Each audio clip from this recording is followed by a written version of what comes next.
இதுல குறிப்பா பாத்தீங்கன்னா வந்துட்டு தலைமை நீதிபதி அவர்கள் சில கேள்விகளையும் முன் வச்சிருக்காரு. மண்டல சென்சார் வாரியத்தில் இப்படம் பார்த்தது யார்? மண்டல சென்சார் வாரிய அதிகாரி தான் இப்படம் பார்த்தாரா?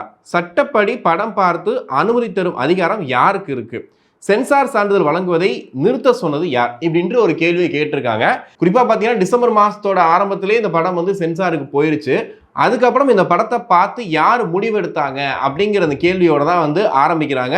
குறிப்பா வந்து சென்சார் தரப்புல யார் இந்த படத்தை பார்த்தாங்க? ஒரு குழுவா பார்த்தாங்களா, தனிநபரா பார்த்தாங்க? நீதிபதி ஒரு கேள்வி கேட்கிறாரு. சென்சார் போர்டு சற்றும் யோசிக்காம ஒரு பதிலும் சொல்றாங்க. படத்தை பார்த்து ஆய்வு செய்த பிறகு ஆலோசனை வழங்க ஒரு குழு இருக்கு. அந்த குழு தான் படத்தை பார்த்தது. அவர் பார்க்கல. சான்று வழங்கும் இறுதி முடிவை சென்சார் போர்டு தான் எடுக்கும். மும்பை ஆபீஸ்ல இருந்து புகார் வந்ததால் தான் சான்று முடிவை நிறுத்திடும் அப்படின்னு சொல்லியிருக்காங்க. அதாவது முன்னாடி என்ன சொன்னாங்க அப்படின்னா, சென்சார் தரப்புல ஒரு குழு வந்து இந்த படத்தை பார்த்துச்சு. பார்த்ததுக்கு அப்புறமா ஒரு 5 நாட்கள் கழித்து இந்த படத்துல சில காட்சிகள் நீக்க சொன்னாங்க. ஸோ நாங்கள் அதை நீக்கிட்டு திரும்ப சென்சாருக்கு கொடுத்தோம். கொடுத்ததுக்கு அப்புறமா என்ன சொன்னாங்க அப்படின்னா, அதுக்கப்புறம் ஒரு 5 நாட்கள் கழிச்சு தான் இந்த படத்துல ஒரு பிரச்சனை இருக்கு, அதை நீக்கணும்னு சொல்லிட்டு ஒரு புகார் அளிச்சாரு. அதனால நாங்கள் சென்சார் போர்டு தலைமையகம் என்ன சொல்லுச்சுன்னா, இந்த படத்துக்கு சென்சார் இப்போதைக்கு கொடுக்க வேண்டாம் அப்படின்ற மாதிரி சொல்லிட்டாங்க. அதுக்கப்புறம் தான் இந்த பட நிறுவனம் கேஸே போட்டாங்க அப்படிங்கிற மாதிரி விஷயங்கள் தான் போயிட்டு இருக்கு.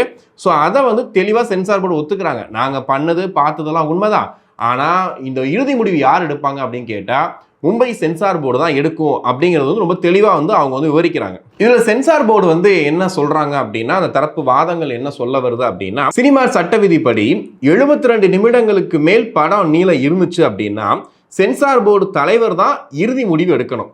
இதற்கு தனி நீதிபதி அவகாசம் தந்திருக்கணும். 3 வாரங்கள் இல்லாட்டினாலும் குறைஞ்சது 4 நாளாவது தந்திருக்கணும். அப்பதான் வந்து சென்சார் போர்டு ஒரு முடிவை எடுக்க முடியும். ஆனா நாங்க வந்து 500 கோடி ரூபாய் இன்வெஸ்ட் பண்ணியிருக்கோம், இதுல நிறைய வந்து எங்களுக்கு லாஸ் ஆக போகுது. ஸோ உடனடியா வந்து இந்த படத்துக்கான சென்சார் சான்றிதழை கொடுத்துருங்க, அப்பதான் வந்து நாங்கள் உலகம் ஃபுல்லாக அந்த படத்தை ரிலீஸ் பண்ண முடியும்னு சொல்லிட்டு எங்களை ப்ரெஷர் பண்ணாங்க, எங்களை ரொம்ப ஒரு அவசர நிலைக்கு கொண்டு போனாங்க அப்படிங்கிறது சென்சார் போர்டு சொல்ல வராங்க.